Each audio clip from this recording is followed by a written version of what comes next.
Some people may still be joining, but because we've got a lot to get through, I'm going to kick off. We'll leave the intro slide up on the screen for a moment, but I'm Tris Lumley. I'm Director of Open for All at NPC. It's an exciting new program that's focused on open and shared knowledge, insight and infrastructure, and includes programs like the Signpost Plus program, which is very much about open infrastructure in the youth sector. So I'm delighted to welcome you today to this webinar on improving digital signposting. We've got a great crew for you here today. I'm going to be introducing the project team on the Signpost Plus project. You'll also be hearing from Amy O'Donnell at Nominet, our funding partner on this project. And you'll also be hearing from our project partners, the signposting providers and platforms who are doing the great work actually connecting young people to information and essential support.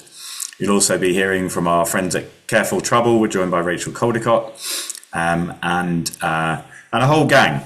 So you'll get to hear from many more people than me as we get through.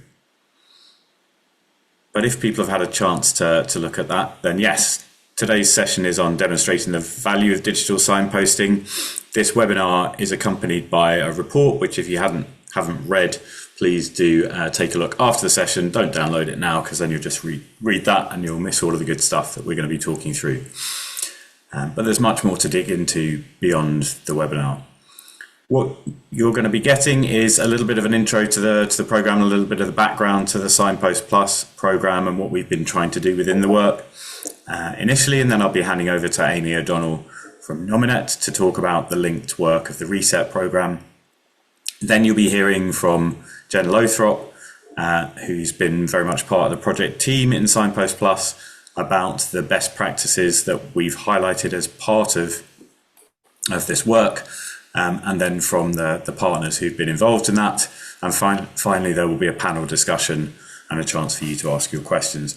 There are lots of people involved because this is very much a collaborative program of work. And while that means that a session like today is a bit of a challenge to make sure that everyone's perspective is included, it is incredibly important that it is fundamentally a collaboration. It wouldn't be possible if it wasn't.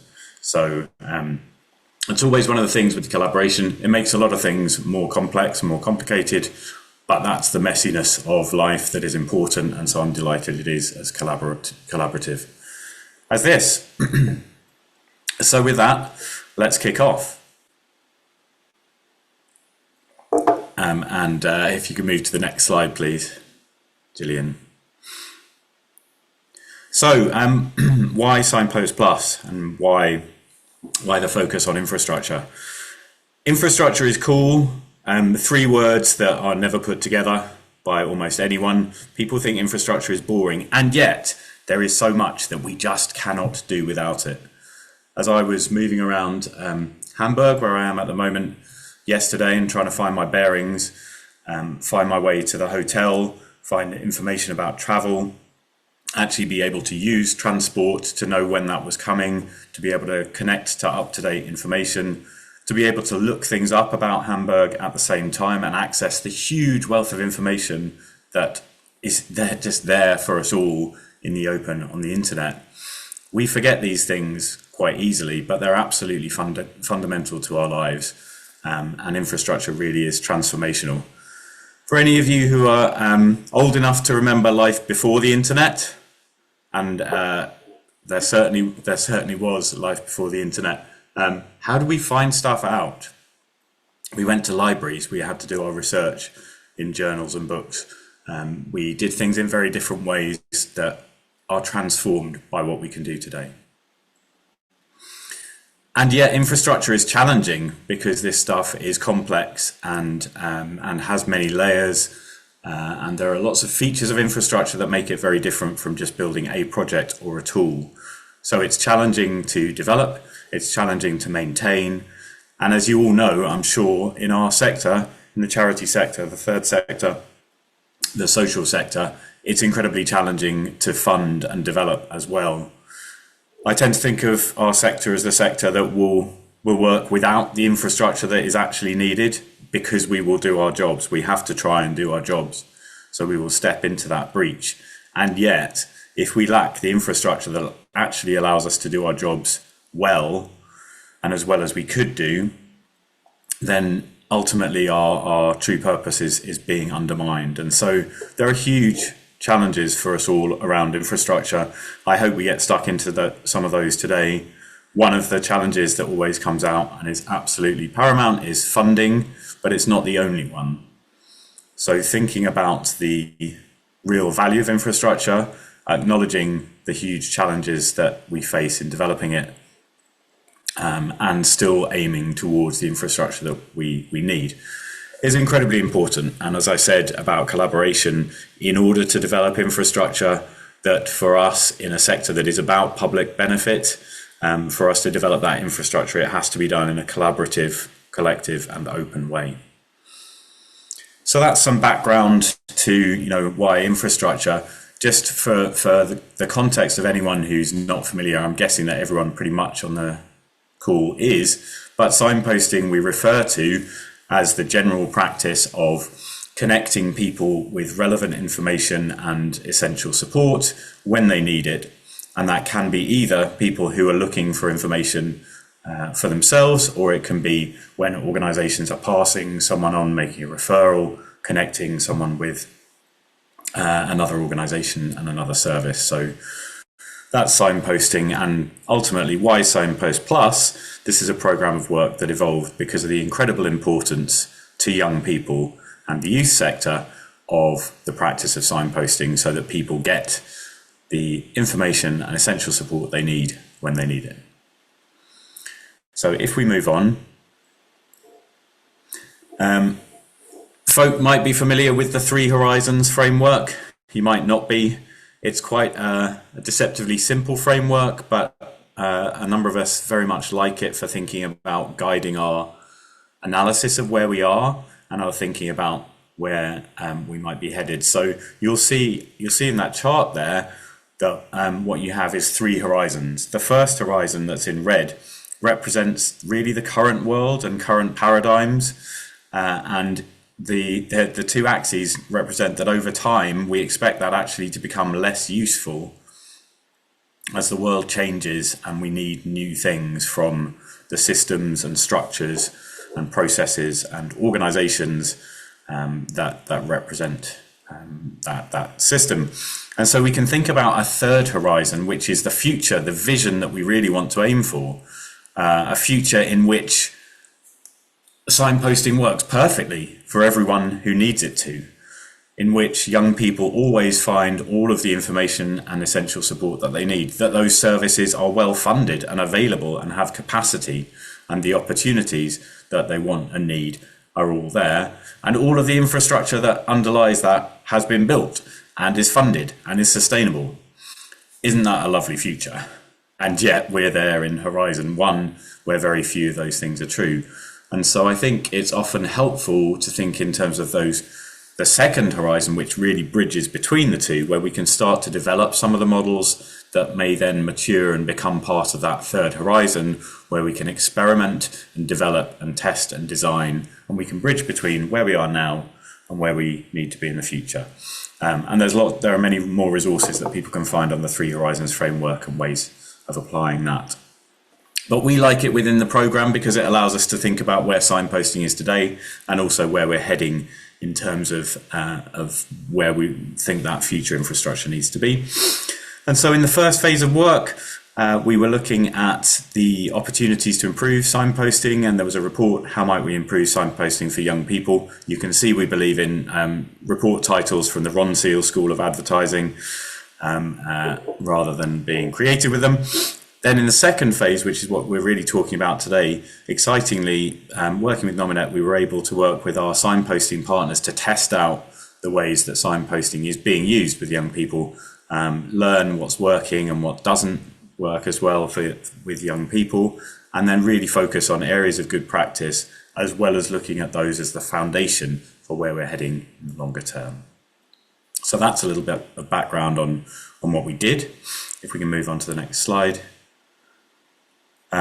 If we can just skip through the animation on this, really some main areas of objectives, which were, as I said, to test out the platforms of our 4 partners to understand the impact of the work that they're doing and the impact of signposting, and to work towards improving data quality and accessibility of information. So hopefully that makes sense. If people have questions about the project, do drop them in the chat. Now if we move on to the next slide, I'm going to hand over to Amy. I've already spoken for too long, but Amy, if you could come in and tell us a bit about Reset and how all this links in. Hello, Tris, and hello, everybody. Just wanted to say how exciting it is to be here. I know that this presentation and the insights we're here today is a culmination of many, many years of hard work, and I can't wait to get going. So let me keep what I'm going to say very brief. To say I work in social impact at Nominet. We run the .uk domain, but we also fund through our public benefit work different projects looking at how young people thrive in their digital lives.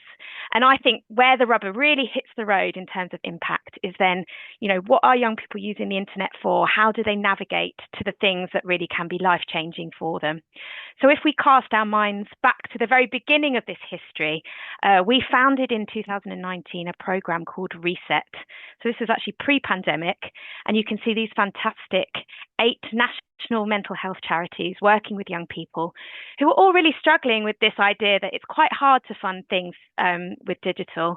Lots of that's considered back end, and many of them were on early journeys experimenting with things like directories, triage systems, online resources, better uses of digital channels.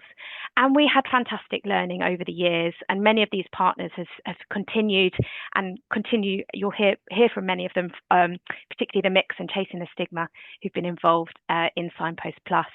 But why am I going back this far in history? I think it's because as a funder, we're always keen that we don't sit still and we say, what are those opportunities of building a network like this for us to learn and think about those multiplier effects or those systemic levers we can pull to make the realities of how services are delivering for young people even better.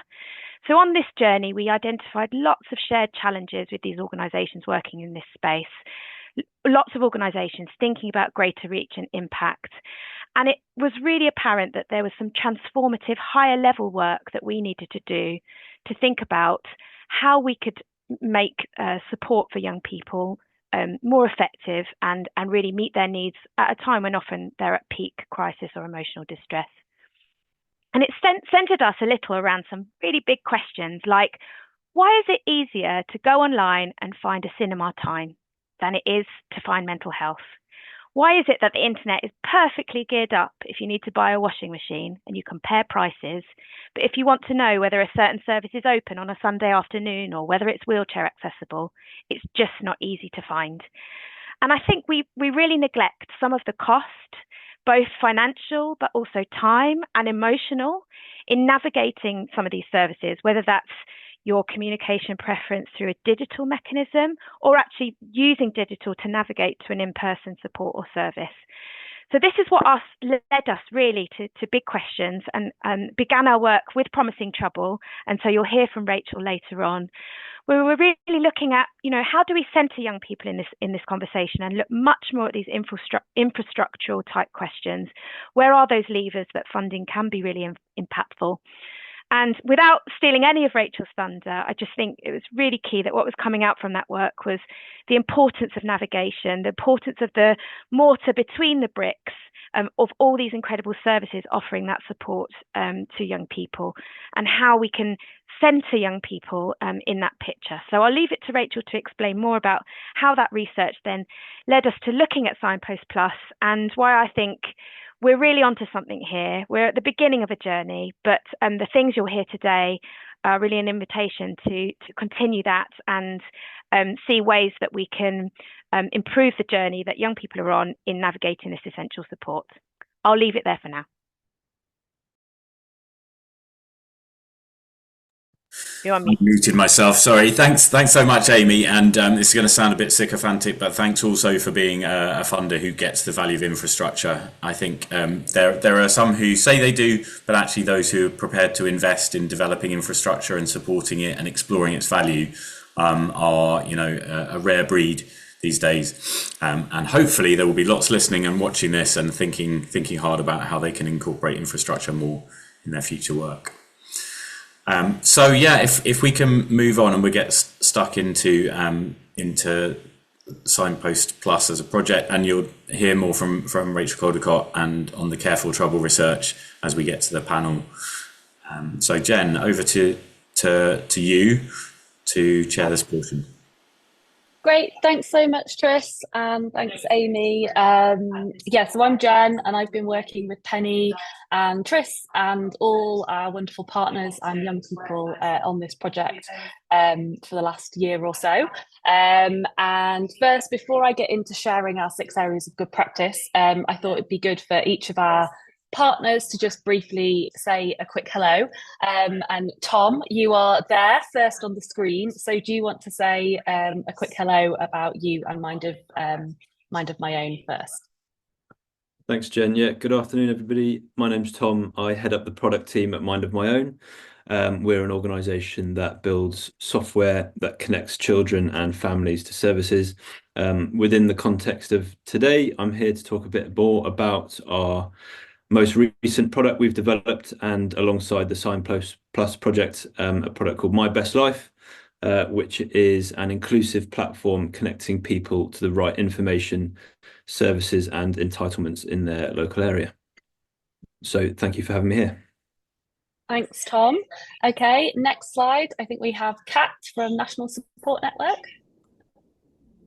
Hi everyone, I'm Kat, founder and CEO of National Support Network. So we help businesses and charities to connect people in need to support services, and the way that we do that is through our national support directory. So it contains information on thousands of different support services for any life problem. During this project, we focused on developing these services and rolling them out to youth organisations and charities such as the Prince's Trust, and connecting tens of thousands of young people to support. Thank you, Kat. Okay, next slide. I think we have Bohdana from the Mix. Hi, my name is Bohdana Dock. I am head of data research and evaluation at the Mix. So we provide signposting and services to young people through the services including website, counseling, discussion boards, group chat, social media, and chatbot. And as part of the Signpost Plus project, we focused on developing new chatbot journeys to personalize the interaction to enable us to respond better to individual user needs. So we focused on the chatbot. Great, thanks, Bohdana. Next, I think we have Justyna from Hub of Hope, or Chasing the Stigma.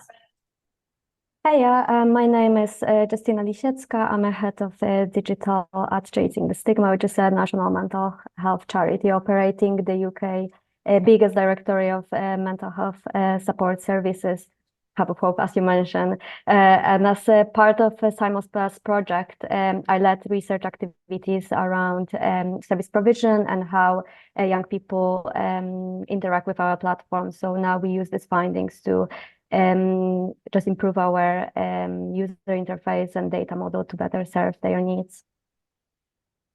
Great, thank you, Justyna. And finally, if I could ask Sammy, who's one of our wonderful young people, to introduce yourself briefly. Hello, I'm Sammy, and I was a user researcher for the Signpost Plus program. I think why I got involved with the program initially was because I have struggled with mental health in the past, and when you're in a vulnerable position like that and you go on the websites, more often than not, you can be quite frustrated. So this was my step into making that better for the young people. Brilliant. Thanks so much, Sammy. Okay, so I am going to briefly introduce the 6 areas of best practice that we developed together. This was through the tests and trials that our 4 partners did, insights from our young people. Also want to mention we worked with Neon Tribe. I saw that Hannah is here from Neon Tribe. I'm not sure if Harry's here. But Neon Tribe worked with us on our work with the young people, which was such an incredible, vital part of this project. And you'll hear some of these really great insights that the young people came up with from Sammy in a moment. So we'll be doing this as a bit of a Q&A, but first I just thought I'd do a brief overview of the 6 areas. So number 1, if we... Yeah, perfect. Is listening to the needs of young people. I think it was something early on in the project that we realised for the project, we didn't have a group of young people that were kind of working across the 4 different partners, kind of looking at different things that they were trialing and they were doing, and what was working and what wasn't. Our partners work with young people themselves, but there was something really beneficial about young people looking at multiple different platforms to help kind of compare, see things they liked, and collectively can kind of come up with something, taking the best bits of everything to kind of see what is it that young people need. So we'll hear a bit more about listening to the needs of young people, but I think it's the number one, it's essential. This is for young people, for them to be able to find the services they need when they need them. And they're the experts ultimately in the best ways to do that. So some really interesting insights that came out there. Number 2, we have ensuring that signposting services, the signposting service is accessible to users. And there was a few different things that came up in here. Like, it's obvious, you know, we want things to be accessible. It's something we're thankfully talking about a lot more in all different areas, particularly in digital. And there's the obvious things, kind of like web content accessibility guidelines, but we also talked about kind of language accessibility. Are we using the words that young people are using? And also are we sharing on these signpostings the accessibility of the services that they're going to be going to? So Amy mentioned when she spoke earlier about, are these services wheelchair friendly? Is that information on the signpost? Those kind of things we found were really, really important. So accessibility of the signposting kind of goes across many different levels. Number 3, we've got continually collect and analyse data to better understand the needs of users. We're going to hear a bit more about the best ways to do this in a moment, but ultimately it's about collecting the right data and making sure that we're actually using it. And I think that the information and knowledge that these signposting organisations hold is huge. And so getting that knowledge and using it, not just for their own services, but also for the infrastructure and sector as a whole, is really, really vital. And it is, we did acknowledge quite a few times that it is something that organisations struggle with, particularly due to kind of capacity, funding. It can take time. So yeah, another really important one. Number 4, developing clear data quality processes and protocols to ensure that the information shared with young people is relevant, useful, and up to date. And I think when people think about the problems with signposting, this is often the first thing that comes up, is kind of, actually, I go online, I see something, and it turns out that that service doesn't exist anymore, or they've changed their opening times, or they're full. And so I contacted them, but they've got a 6-month waiting list. So having those processes in place to make sure that that information is relevant, is regularly up to date, is really, really important. And also around kind of safeguarding and ensuring that it is a reputable, genuine organisation or service is a big part of that as well.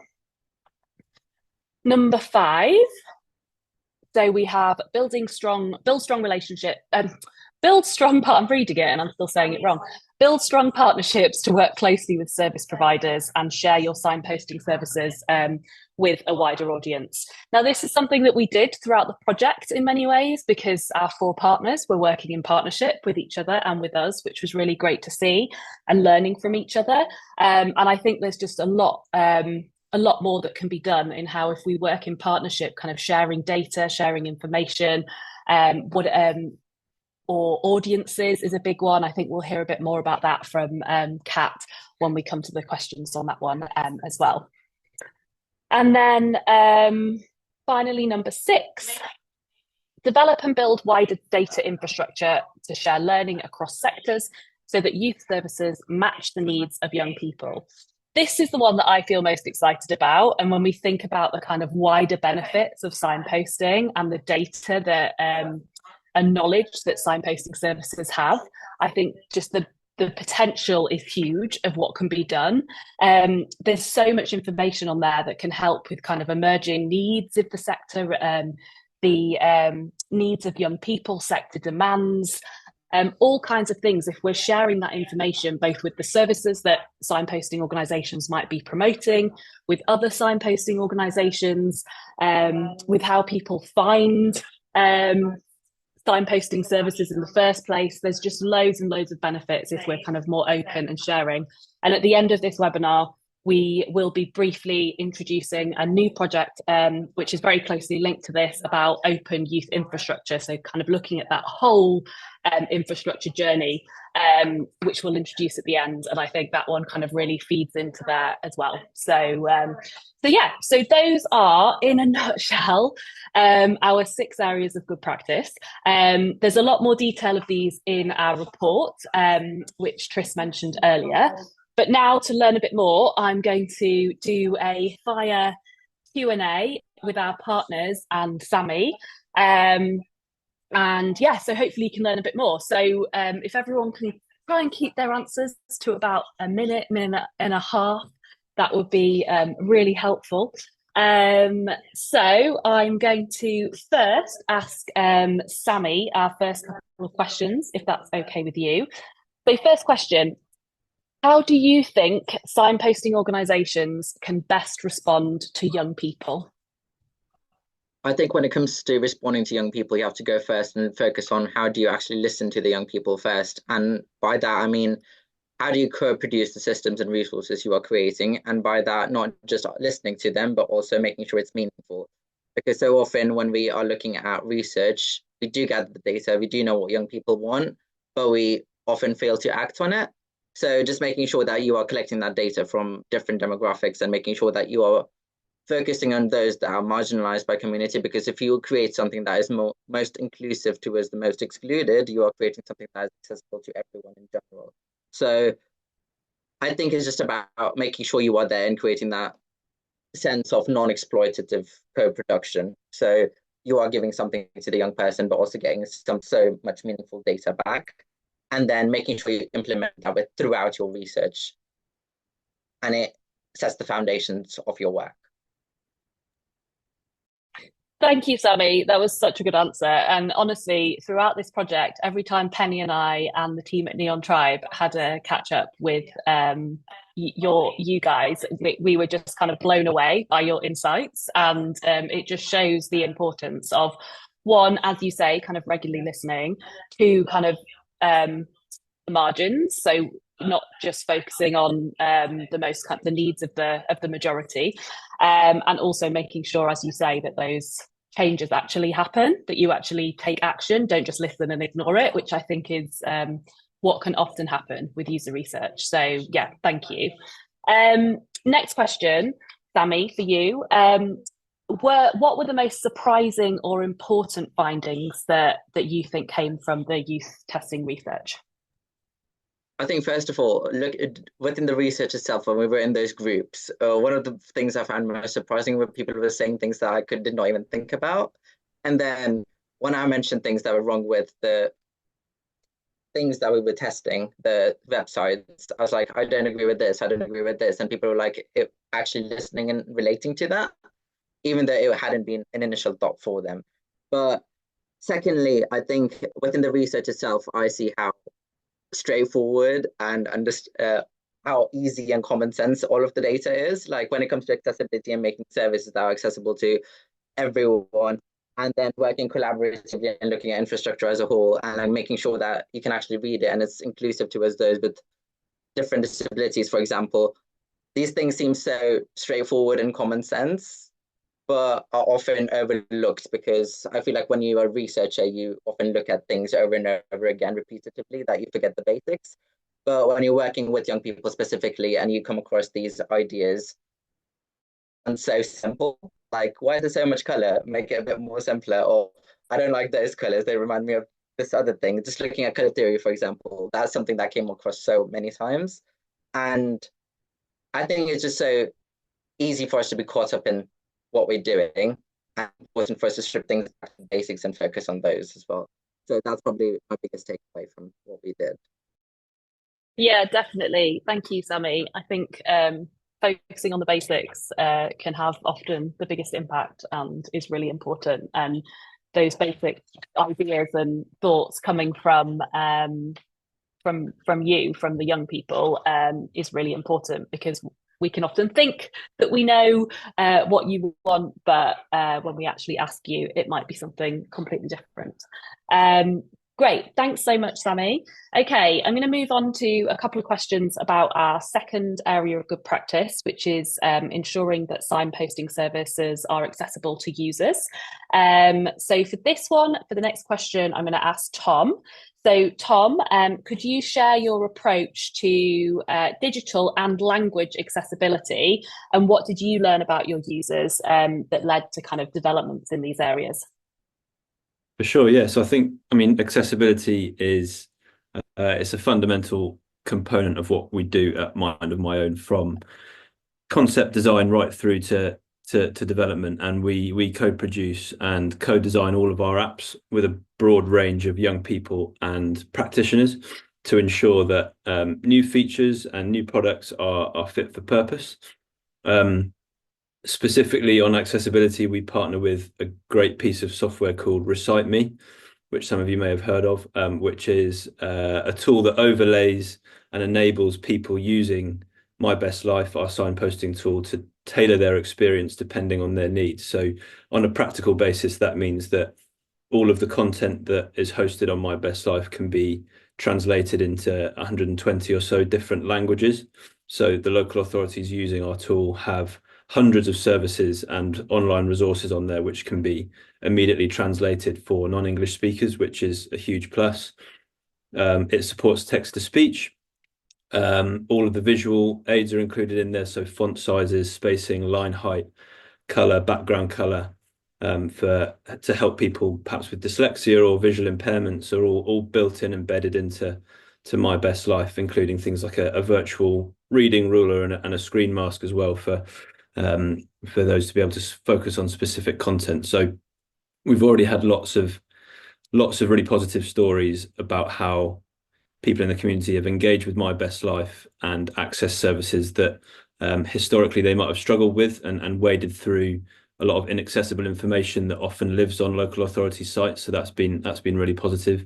And we've also built in a lot of tools within My Best Life to allow local authorities to own that content that they are signposting to. So that enables them to include vital information, like, as you said earlier, Jen, like wheelchair access. So by giving organisations that kind of localised control, means that accessibility information like that can be included from those on the ground, which is a really important thing for us. Thanks, Tom. Yeah, and the software that you mentioned was definitely seen really positively from our youth research group as well.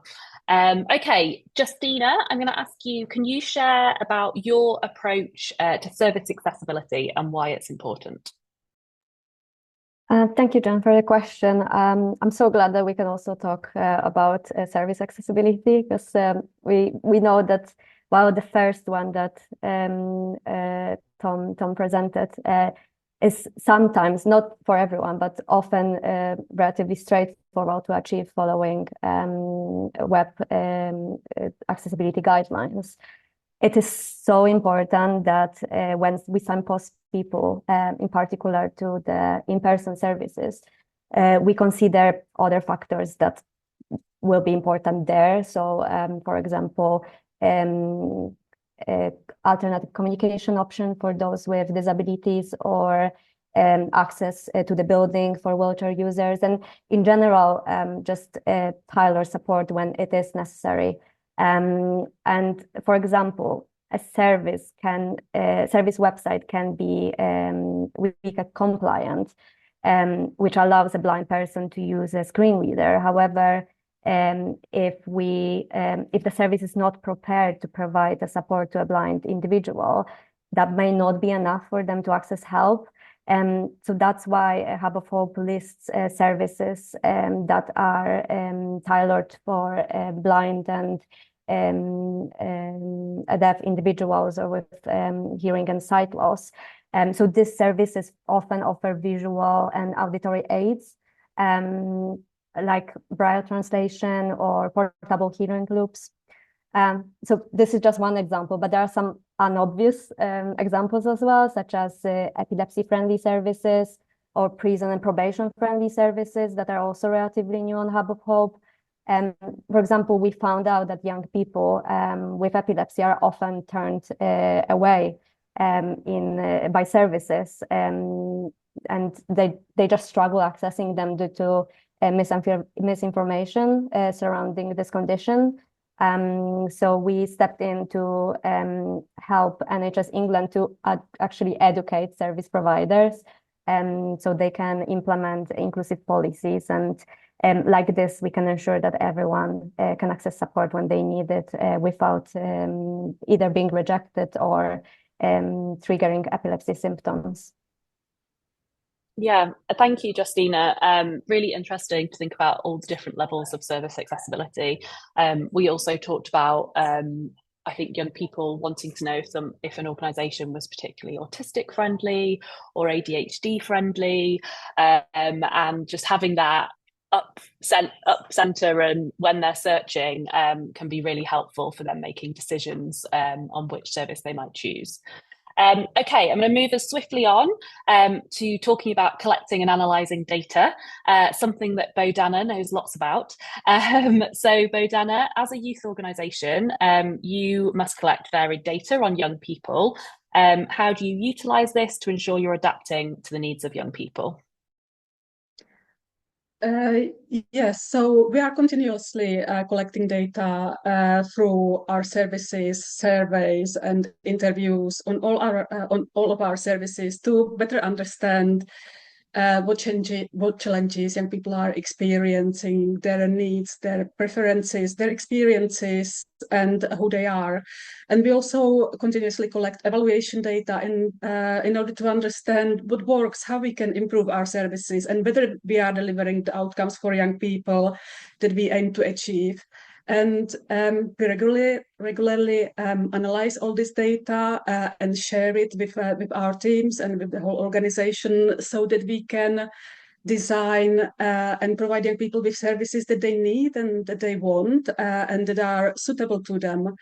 But apart from that, we also use this data for strategic planning, generally for decision making, to improve our services. We try to be as evidence-based as possible. So, for example, when we were developing our chatbot, we starting with making sure that we understand what support needs young people present to us with, so that we could develop answers for our chatbot, so that the chatbot would be able to support them in this way. And when we were developing, for example, the destruction pathway for this project, we were building on the learnings and data that we have from the helpline. So helpline shared with us that young people often helpline team that has been providing the helpline service for years and years and years, where signposting is quite a key part of it. So they shared with us that young people often present when they are seeking for support in a state of anxiety, or that they are upset or angry, and that might make it more difficult to search for support. And for this reason, they share with them techniques such as breathing techniques or grounding techniques or meditation techniques to help them calm down and to prepare them and help them get into the state where they can effectively search for support. So that kind of inspired us to develop this journey for young people, where we would offer them where we would take them through resources on our website, this grounding and breathing techniques and so on. We also learned that some of the goals of young people are around that they want to change their mindset. So we included these types of resources on this journey as well. And when we were working on our signposting pathway, again, we were building on the learnings gained by the helpline team around signposting and what works, because we continually evaluate, and we have evaluation data on what works and whether young people find the signposting useful. We know that their model works, so we try to apply it as much as possible. And finally, we continually review the data from our chatbot, and we also continually evaluate it to understand whether young people find find the responses helpful. And based on the data, we, for example, create new answers when there are unanswered questions, or we try to find further ways how we can improve the chatbot. Thank you so much, Bohdana. Lots of really interesting things and quite creative and new things you're working on there. I'm going to move on to our next question around data quality processes and protocols. Kat, can you share with us what are the most important features of an effective data process to ensure the information young people access is relevant, useful, and up to date? Sure. Before then, I think it's just important to mention why it's important. It might seem obvious, but many years ago, I struggled to find help, and I went to Google and I got dragged down rabbit holes and landed on dodgy advice and dead ends. And, then I found these directories. There's lots of different ones out there, but very often they would send me to a link that is a 404 error, or the information would be out of date because the service no longer exists because the landscape's changing so often.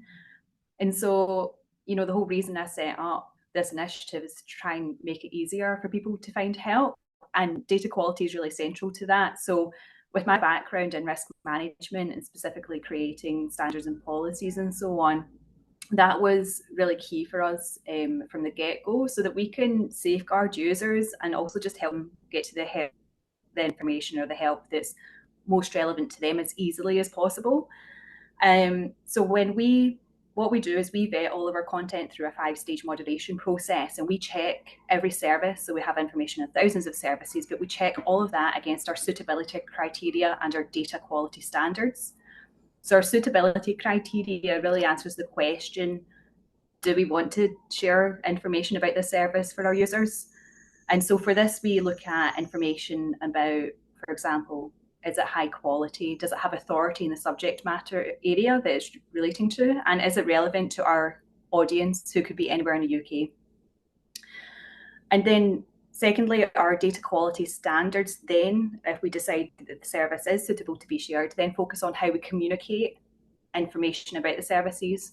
So it's got to be factual, it's got to be impartial, and it's got to be clear information about the services, and specifically without the jargon.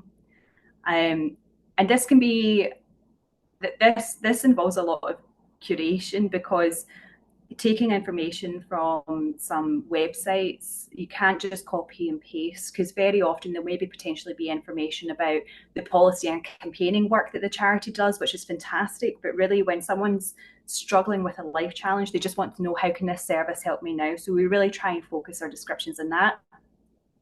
And then when adding information on those services, just as others have mentioned, we need to include information to help users narrow results to find information that's good for them. So that could be around accessibility, but can also be around what type of information is it, or what type of service is it? Is it a helpline? Is it an app? Is it something that's designed specifically for young people or old people or men or women, or all these different criteria? Because that then means that our users can not just go to a page where they see lots of results and they don't know where to look. They can actually filter it and say, well, actually, I'm not ready to speak to anyone on the phone, so I don't really want a helpline. Maybe I want a web chat, or I want an app. And they can narrow results to find something that's actually more suited to their individual needs and circumstances. And so all of that's really important. But then, of course, the support landscape continues to evolve and continually change, with services opening and closing and evolving. So we've seen closures of different charities this year. We've seen NHS England's 111 service now provides a 24-hour mental health service. So we need to keep track of that, and we use a whole series of different manual and automated checks for that, but also collaboration with our clients, and also getting input from our users as to if any services are missing is really important for that too. And just another thing as well is to mention how our search works. So in terms of using data to help people find and retrieve the most relevant information, we've got a topic index of over 1,000 different life problems. And so when people come to our website, then they need to type in what problem they're facing, and they could use any manner of words to describe what that problem is. And so it's really important for us to use the data about good searches, failed searches, to try and improve that so we can get people through to the most relevant topic and find the support that's right for them. And then, of course, overlaying all of that is all the feedback and monitoring mechanisms that we have in place to check that what we can do is improved. So data is a massive, massive thing, and really important. I think it's the cornerstone of a really effective signposting initiative. Brilliant. Thanks so much, Kat. There's a lot to it, and I think that's the thing with signposting services and charities running on small budgets with not a lot of people, compared to cinemas perhaps, or takeaways or whatever, that are very much focused on making lots of money and maybe have a bit more money to spend on developing the right and making sure their information is up to date. So I'm going to move us on to developing and building wider data infrastructure. So Justyna, I think you've got a really good example of demonstrating how the data you've collected has driven change within the wider voluntary sector. Could you share a little bit about that? Yeah, I do have a promising, although quite recent example, as we recently collaborated with the Education Policy Institute, who make a range of policy recommendations. And in their 2023 report on children and young people support services, they propose that government should gather data on availability of local services from the early intervention and third-party sector. And of course, with high CAMS referral rates, long waiting times, and the gap between the level of need and the availability of specialist support, they wanted to map and investigate publicly funded children and young person support services that are outside of NHS specialist healthcare. So with more than 4,500 young people support services in the Hub of Hope database, we actually already produced the most comprehensive asset mapping exercise carried out in the UK.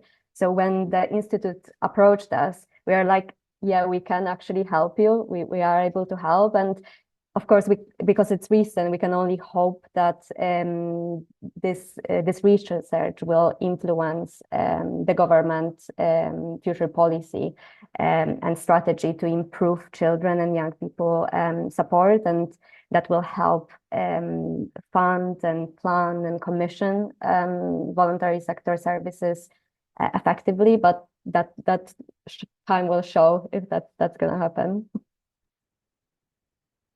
Thank you, Justyna. I think, there's a lot of potential. It's a lot of work to make it happen and to be sharing the right data with each other and actually being able to see those changes. But I think it's just incredible, like the opportunities that are out there with signposting organisations and the data that you have, and sharing it with the right people and getting information from others. And I really hope that more of those kind of connections can happen. Okay, I'm going to move on to Bohdana. So a quick question, a quick fire answer around AI, which you have used a little bit with your chatbot. So do you think the tech advancements in AI could help or hinder the work of signposting organisations? So the Mix is committed to using new technologies to improve lives of young people. So we see a great potential in actually AI. So we developed our Mix bot to provide space for young people 24 hours a day, 7 days a week, so around the clock. And it also enabled us to increase our capacity, because there is no limit on how many young people it can support. So definitely there is a massive promise with AI. What is also fantastic about is that it can provide instant responses to users. So it's there instantly, and it provides personalized responses tailored to young people's needs and preferences. And the interaction is interactive. So young people actually like technology because they grew up in this digital age. And so with AI, lots of operations can be automated, which is again a great for the services because it can save time. But of course, there are also some problems with AI. So there can be a lack of flexibility with AI. So a human will always be better able to deal with some unexpected events than AI. And for example, these large language models such as ChatGPT, they offer this great promise because they can provide far more personalized content and able to respond to people's needs. But there is a danger with them that sometimes they kind of hallucinate and they can fabricate content that looks completely plausible, but it can be incorrect.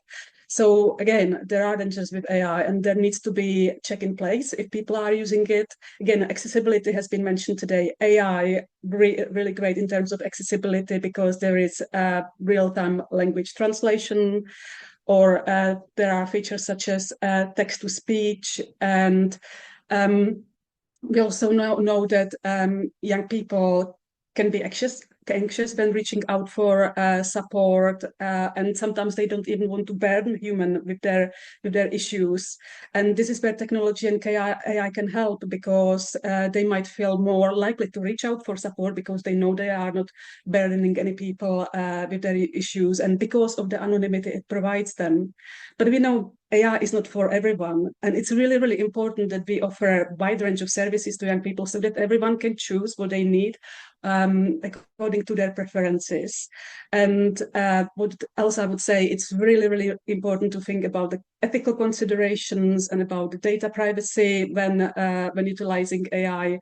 And one more thing, quite often when developing AI products, a big investment is needed in terms of technology, infrastructure, and also skilled resource. So certainly there are so many scenarios where it can be used, and it's really, really helpful, but always have to be aware of its limitations and risks that come with AI. Yeah, definitely. And I think that's another thing with AI, can ultimately save us time and money, but to train the AI systems to be giving those right answers is a lot of time and work in the first place. And I think there was a couple of examples when doing some tests around, you could search for something, and if there isn't the exact thing that the young person might be searching for on the website, it might come up with what it thinks is something close, but could actually be the complete opposite and be quite triggering, which was something that came up. And I think when we were talking about the needs of young people, one of the key points that came up in our youth research group was saying when you can't help, rather than kind of trying to like shoehorn things in, and being kind of open and honest with actually, you know, we've got services on these things, but actually this is something we don't have a service on, but maybe you could point them towards other signposting services or other places to look. And I think we need to be even more aware of that with AI when it's kind of giving what it thinks is the right answer and constantly checking that the answers it's giving are correct. Okay, so we didn't quite get a chance to talk about partnerships, but I know Kat and Tom in particular have been doing loads of great work about around working in partnerships, how it can help kind of widen audiences and be save on time. But I'm going to move us over back to Tris, who's going to chair our next panel with some kind of broader questions around signposting. Thanks, Jen, and thanks everyone for giving us those perspectives. They really bring those practices to life. And if people want to learn more, do read the report and do follow up with people directly if you want to learn more about the great work that's going on in all of those organisations. But yeah, let's bring everyone in. First of all, I'd like to Rachel Caldicott. Rachel, if I could bring you in to link us to the research that Careful Trouble have done in this area on essential digital support. and tell us a little bit about that and what you found about the stumbling blocks in getting the right information and support to young people. Yeah, and so I do have to say it's almost as if I don't have to speak, because nearly everything that we found has been spoken about, I think. But what we did is we looked at how 78 different support services provide information for young people. And I think one of the most interesting things that we found, which I think is relevant for everybody designing services and products here, is that actually we're not really in a search mode, right? So possibly all the information that everybody needs is out there, but very often young people don't know how to find it, or as we've heard, it's kind of wrapped up in other ways. And you have to know that you are having a mental health crisis, not a housing problem. You know, you have to be able to differentiate and understand what's happening in order to search, which we've heard lots about, I think, over the last hour. And that we were finding overall, and we did this research nearly 2 years ago now, which in internet years is like ages and ages, right? And one of the most important things is that if people are finding support and information through Instagram, TikTok, by talking to people, it's completely different to how designers think about the search, right, and making things easy to find. And so the main thing I think that we are really interested in is not just the signposting, but the linking up, right? And so that, and we've heard, I think, lots of just really thoughtful, practical ways that is happening. But what we saw is that if you're not already working in this way, and you're working in a what I would call a kind of 2010s web model, where you're optimizing for Google, you're laying everything out for desktop, then there's actually quite a lot of work to do to think differently to get your information into places that people are actually more likely to find it. Yeah, absolutely. And then when Snapchat, for example, and its bot are, is providing advice to huge numbers of young people, how do we even start to make sure that the right information and advice from trusted sources and the kind of experts that all of our signposting partners may be linking to and drawing on, how do we even start to talk to those commercial platforms about the links that they might make with that expertise and that data? I guess that's a very broad question, but I know that these are areas that Careful Trouble works on a lot in how we work with the technology industry to get it to do better. And so I think one of the things actually that I noticed on this call earlier, because I don't use Zoom much, is that Zoom, for instance, they're great at iterating their design, and there's that new leave button at the bottom with the person running out the door. Oh yeah, so there is. And I think actually what's in this particular area, I think what we have to remember is that the platforms, particularly, it's in their interest to do things that will bring people to the service, right? And that they will have an enormous amount of data about what's happening. I think the big issue is disinformation and things not being picked up. And one of the things I think we would really encourage, not only working with the platforms and content creators, but actively working together to reach out to do that. And I think a lot of the time, we're in this like weird world where on the one hand, there's lots of worry and panic about what young people are doing online. And I think one of the things that often arises is because they are using the internet differently to people over 30, right? They're doing completely different things. It feels scary and distant. But actually, bringing the support that, like the knowledge and expertise that the sector has to the platforms, I think there's a huge opportunity there. But like to do that, you need to be collaborative. There needs to be funding to support that, because that extra work is very often not a part of everyone's core. And we probably, I think, need to work with the funders to help them think about what real influence and change looks like in a digital world. Yeah, absolutely. I couldn't agree with those words more. And I do encourage people to, if they're also thinking about AI, has been talked about a number of times now, if they're thinking about the interactions between AI and their work in the charity sector and moving towards ethical uses of AI, do check out Careful Trouble's work, because they've got loads of really good stuff on that. But you, Rachel, you brought up funders and the funding that's needed and how we influence them, work with them.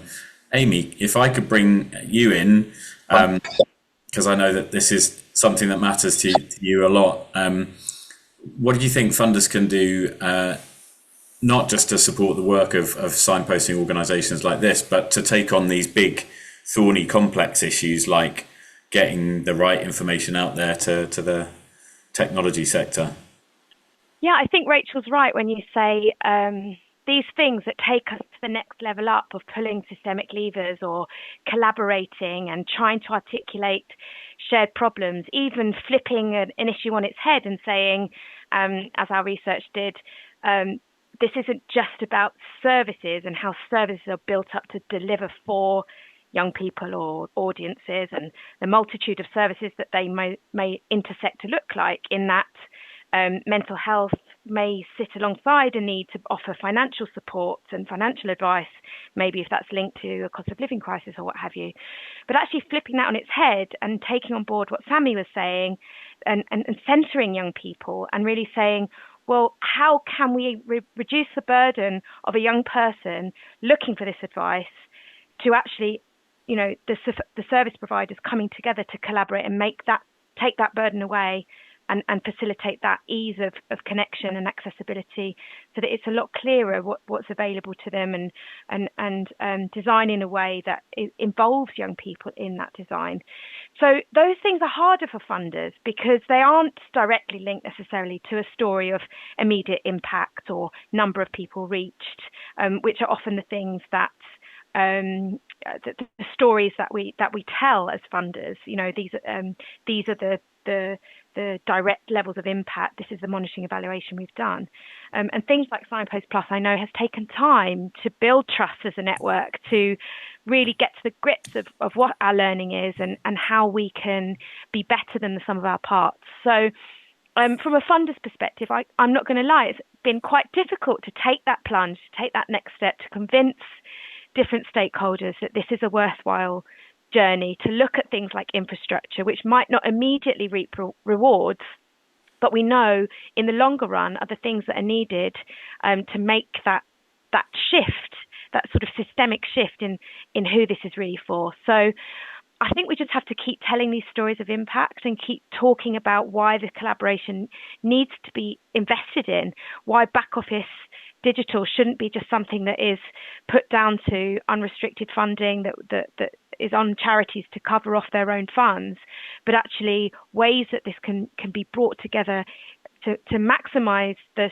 limited funding that we have, so that we're not all starting from scratch in our different respective pots. So I think this is the start of a journey, and I hope in sharing the report, like you have, the Signpost Plus report, like Promising Troubles research, we can as funders sort of get together in collaborative spaces and respond to the needs of the sector rather than the needs of our, and build on the needs of our diverse stakeholders so that we can translate that message and storytelling in a way that makes sense for multiple audiences, but really responds to the needs of the sector.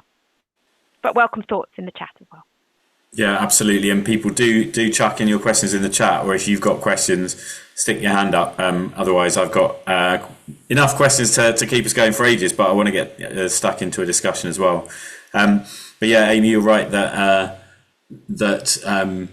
it's not easy to create these collaborations, and it's not necessarily obvious that funders do that. I think if we look at how funders in general have been investing in digital work, there's been a huge increase in support for digital because organisations have been asking for it. There was a time, it felt, where there were more kind of collaborative moments. And big shout out to the Catalyst program, who it's a collaborative entity working across the whole sector, so that's very important. But it feels like the investment in bringing numbers of organisations together to take on a specific issue, such as within signposting or looking at an aspect of developing AI or whatever that is, those examples are few and far between. And that, if anything, funders aren't necessarily seeing technology as a really big strategic issue that they should be thinking about strategically and collaboratively. If there are funders on the call who feel that I'm misrepresenting you, I would love to hear more examples. But this is hard work to do. It's impossible for organisations to do on their own. And I think it's fair to say to all of the brilliant Signpost Plus partners that within this collaboration, you've been working together and sharing lots of expertise and insight and learning and collaborating, but also in a way, you as individual organizations could be seen as competitors, because if you're trying to pick up the rare funding that there is for infrastructure, often you're actually having to compete with each other for the same funds, whereas there's work that needs to be done collectively. So I don't know if anyone has kind of reflections on that collaboration versus competition, or if anyone wants to get stuck in from our participants in the chat. That's a lot of my own perspective there, but in the 20 years that I've been at MPC, I found that so many of the big issues that we need to focus on need to be tackled collaboratively. So many of the ways that we're given to do that by existing funding structures are competitively. I don't think it adds up. So maybe before we get, there are some questions I see coming in from participants, but does anyone in the partners want to share a reflection on that sort of collaborating with organisations that also sometimes you have to compete against for funding? Kat, yeah, I'd like to touch on that a little bit. Sorry, I'm in San Francisco, so there might be a wee bit of delay because my Wi-Fi is rubbish here. But so I've been working in the signpost space now for 6 years, and in those 6 years, the only grant funding that we have received was through this Nominet project. So that's only as a result of you guys at NPC pushing the agenda, and also for Nominet and being kind of breaking the mold and thinking about actually digital infrastructure is important. And, I think that it's just so important it's such an important activity to be funded. So in those 6 years, because we haven't had funding for our services, we've had to adapt our model so that we actually work through partnerships that mean that not only do we reach more people and help more people, but also it makes our work sustainable. I've got like 10 good reasons why signposting deserves funding. I could go into them if you want, but I think that this is a really important turning point now where we need to really think about providing proper funding to this as a sector, because there are so many benefits that come from it. Yeah, absolutely. Which, unless anyone else wants to come in, actually, there's a question from the chat that I think we need to tackle head on, which is about the issue of digital poverty. I think the question says many people are. In fact, does the person who asked it want to ask it themselves, or otherwise I can read out what I got? Hi, my name is Michelle. a youth worker with Family Action. I've got 25 years worth of experience working in different organisations and youth work. But how do we tackle the issue of digital poverty? And especially as there is a push from schools now for young people not to come in with smartphones, and they're asking parents to make sure that young people, if they do need a phone, to come in just with the basic phones to make sure that there are no safeguarding issues, stuff to do with social media, and everything. So as much as we want to use digital signposting with young people because we see the benefits, there's also, like members in this call have spoken about, is the safeguarding aspect of things as well. Yeah, absolutely. Thank you for the question, Michelle. And it has loads of different aspects. So I'm kind of interested in different perspectives on this. So maybe Amy, I know Nominet has done work around digital poverty and inclusion. What are your thoughts on this? Yeah, Michelle, thank you so much for your question. I think it's really important. I'd probably break your question in two, though, because I think issues of digital poverty, take that separate from this like news about young people and smartphones, because I think they're maybe interrelated, but quite separate. Just to say that at Nominet, we look across 5 pillars of a young person's sort of digital well-being and engagement and how they thrive in society.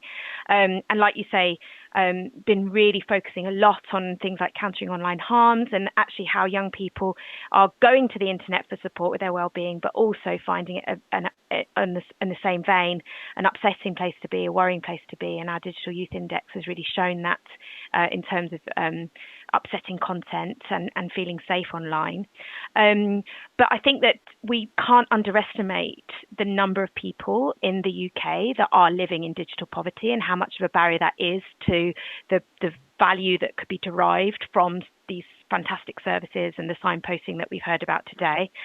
We know that the minimum digital living standards, for example, which is led by the University of Liverpool and the Good Things Foundation, has found that 45% of families with children don't meet a basic sort of basket of goods threshold in terms of their devices, connectivity at home, skills, both foundational and critical applied skills to function on a level playing field in our society. So that's a huge number. And I think it just goes to show there's lots of work to be done. And we know that our partner, when we're looking at things like digital inclusion, Good Things Foundation is doing a lot on the devices bank. We've got a data poverty bank as well, which is all about getting connectivity to people. There's lots and lots of different solutions out there, but I think still a really long way to go. And I think this conversation about the important, valuable services that are offered is an important reminder of what inequalities there are on who's missing out on some of that opportunity when people are digitally excluded. I think Kat Dixon also made some really important points on some of her Good Things Foundation fellowship around spatial privacy. So the risks that you then have if a young person doesn't have their own smartphone or their own devices and are then looking at, navigating some of these essential services online, maybe in the school classroom or maybe on a shared laptop, how that feels and levels of confidentiality and what you feel able to navigate and search for online, I think can be a real barrier. I think I'd probably separate out your question about young people and smartphones and the limits of that. I think lots of people will feel on different sides of the debate about whether we have too much screen time and whether smartphones in schools are distracting for young people. But I think I would just bring it back to what Sammy's been reminding us all along, and that is respecting young people's choices.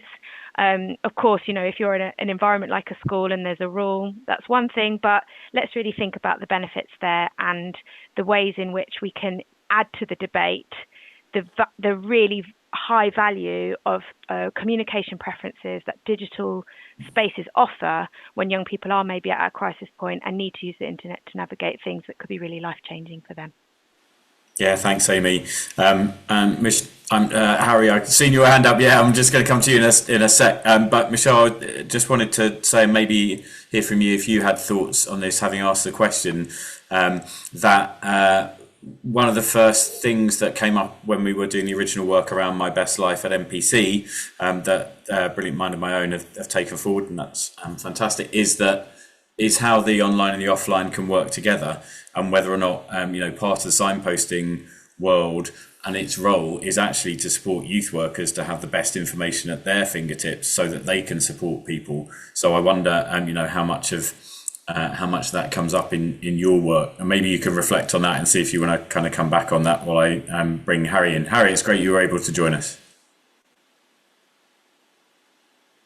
Harry Howell from Neon Tribe, who's disappeared from my screen. Are you still there? I am still here, yes. Irritatingly, you've just said what I was about to say, which happens a lot, I must admit. But the way I was going to frame it here is there's something about infrastructure, and it's infrastructure for signposting. If the signposting data that signposting sites use is accurate, then it can be delivered in different ways. And that data collation and accuracy is sort of the flip side of producing something that's beautifully young person focused. Young people are not the only consumers of this data, and online is not the only way that they may find it. And people like Michelle may well find that being powered up by accurate data presented to them really helps them in their work. And that was an assertion, and I'd love to hear Michelle's experience of whether or not that's true. Yeah, do come back in, Michelle. Thanks, Harry. And sorry for saying what you were going to say. You said it better. Michelle. Yeah, being a youth worker for so long, for me, young people are at the heart of everything I do. So as long as it meets their wishes, it's safe, and understanding things from their perspective. Because sometimes as adults, we feel that we understand and we know what's best, but our role as adults is to provide that information, make sure the young people are understanding, give them those critical thinking tools so they can make informed decisions for themselves. So if we as adults and youth workers and teachers and parents can have access and training for ourselves as to what the most up-to-date information is and ways of doing things, it doesn't mean that the up-to-date ways are always going to be best for everyone. There may be some old school ways of doing things that some people are more comfortable with until they expand their comfort zones and then can try new things. We have to be there to work with technology. And I remember doing sociology at A levels, and this was one of the questions for education. In the future, is it going to be smart machines with smart information running things, or is it smart people putting smart information into smart machines? And I have used some of these charities as well to get laptops and SIM cards for young people that I've been working with, because that has been their biggest barrier if they're neat, not in education, employment or training, for them to be able to do research, because nobody goes to the libraries much these days unless they're taken as a class to the library and shown how to use the old school method, so to speak. And I myself, during lockdown, I just used to have data to turn the internet on and off every now and again. It wasn't until lockdown and we were forced to be at home with my children that I had to invest in broadband, because I saw the benefits of it, even though I still had to learn things myself of how to make sure my 3 different children at 3 different schools were safeguarded online while they were doing their schooling, and had access to research online as well to make sure they were using trusted sites. Yeah, fantastic. There's so much there. And Sammy, bring you back in. I think just to jump in there and tying back to what Bohdana said before around engaging with AI, I, as a young person, feel a lot more comfortable asking ChatGPT what my symptoms mean rather than going to a person, because so often we've, as young people, have been excluded from conversations, and when creating systems that are built for us rather than with us, we've sort of come up with the thoughts in our head that it's better just to ask some Google and let Google tell us the answers rather than going to a trusted adult, for example. And I think that is where perceptions and co-creation really come into play, because once we feel like we have ownership of the systems that are being built for us, we can actually feel empowered to use them. but also make them better so they are more fit for purpose. Yeah, absolutely. So much there too. There are so many dimensions to this, but I am slightly aware of time, and so I want to make sure everyone can sort of not have a last word on this, but have a little bit of looking to the future and thinking about, you know, if you were able to shape the agenda around all of these issues, around the development of AI, around digital poverty and device access, where might you suggest we need to be looking in the future? And then please do help us in work that we're going to be trying to do in the future in this. But yeah, I'm very struck that at the same time as the debate on young people bringing smartphones into schools, we got teachers being told increasingly to increase the amount of technology that they're using in the classroom very explicitly.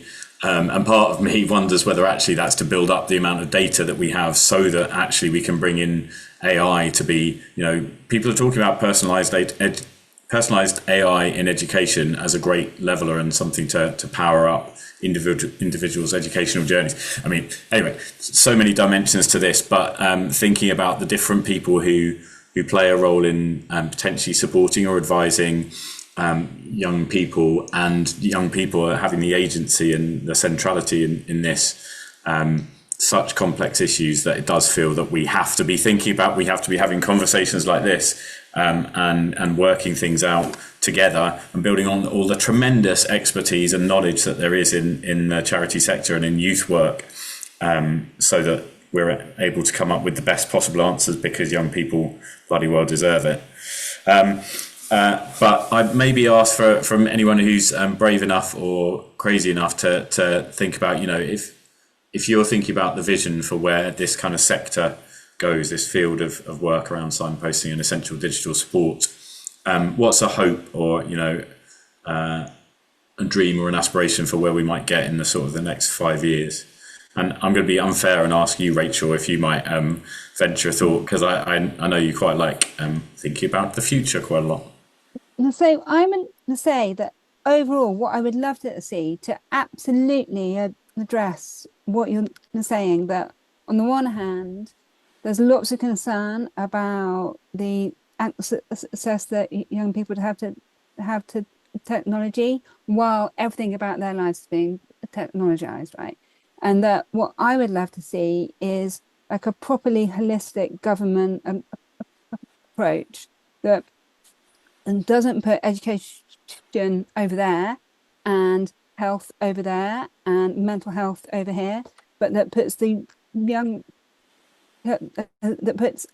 young people at the middle of everything, and then we bend to that rather than expecting everyone to have the resource, the time, the space to find things on their own terms.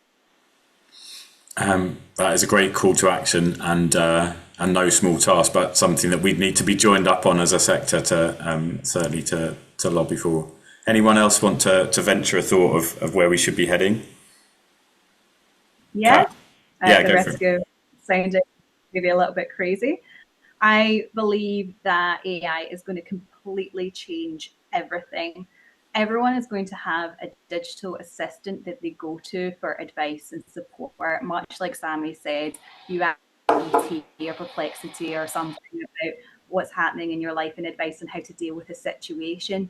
I believe that we're going to see the change from people using signposting websites and things to then find another charity website, to then go to that website and find the information about their own challenges and try and struggle to find that. So I believe that what we need to do as a sector, and when we're thinking about the future of infrastructure, is fundamentally making sure that we can gather and curate the correct data that can feed into particular models to safeguard users. Because there are examples of chatbots, for example, in the mental health space. There was one called Eliza, and unfortunately someone had actually ended up taking his own life as a result of using the chatbot, because he was concerned with climate change, and it suggested that, well, if he ended his life, then that would be helping with the climate change crisis. And so there needs to be safeguarding of the rails for that. And believe as a sector, we really need to think about the data, and not just in terms of, so kind of closer term. I believe that a lot of people are going to social media to find support. And so we need to leverage that instead of just signposting to helplines and service information. Who are the right people that we should be signposting people, young people to, who can deliver them more relevant information or useful information? So I think there's just a lot to unpack here in terms of the future, but I think AI is going to change everything, and there's going to be a more of a focus on charities delivering more high quality advice over other kind of more traditional channels, phone and so on. Sorry to cut you off there, Kat, but just in the interest of time, AI is already for sure changing everything, but whether and how we can influence that, we certainly need to be working together. And it is a good segue into, I need to sort of close things off relatively quickly, but a segue to a program that NPC has just, again, a collaborative program supported by the Paul Hamlin Foundation, but that we're just in the process of kicking off, called Open Youth Infrastructure, where we'll be going to be trying to look more at that third horizon and to think about where we need to be going. So it will include thinking about signposting, but we'll go broader than that as well, and we'll try to work towards the development of plans for and fundraising for future infrastructure that will be open and shared and collective, and could potentially take on some of these massive challenges that are being raised today, because I think we all believe that we have to, that it's just too important not to. And so that's one of the programs that in my new role as director of Open for All, that new program, I'll be working and focusing on that open and shared infrastructure more and more. But I need to also say thank you to everyone. So thank you to all the brilliant partners in the program who've spoken today, to Sammy and the Youth User Research Group, to Amy and Nominet as our funder on this program, and to Rachel for being involved as a friend and ally as well today. I also need to draw your attention to an NPC event that's coming up in October, which is NPC Ignite, and there'll be more on interesting technology developments and all of that stuff. So and Rachel will be speaking there, so get involved in that if you can. And if you're interested in open youth infrastructure, please drop me or Jen initially a line. There will be a series of open events. They have to be open because it's about open, starting on the 24th of September, where we're trying to bring people in and say, well, what does that mean, and what will that look like, open youth infrastructure in the future? But it is time that we have to close shop. So thank you again, everyone. It's been a great project to be part of. Great event today. There's so much there. Do have a look at the report and check out Promising Troubles report as well, and get in touch if you'd like to follow up with us. Thank you, everyone, for joining us. That's bye from me.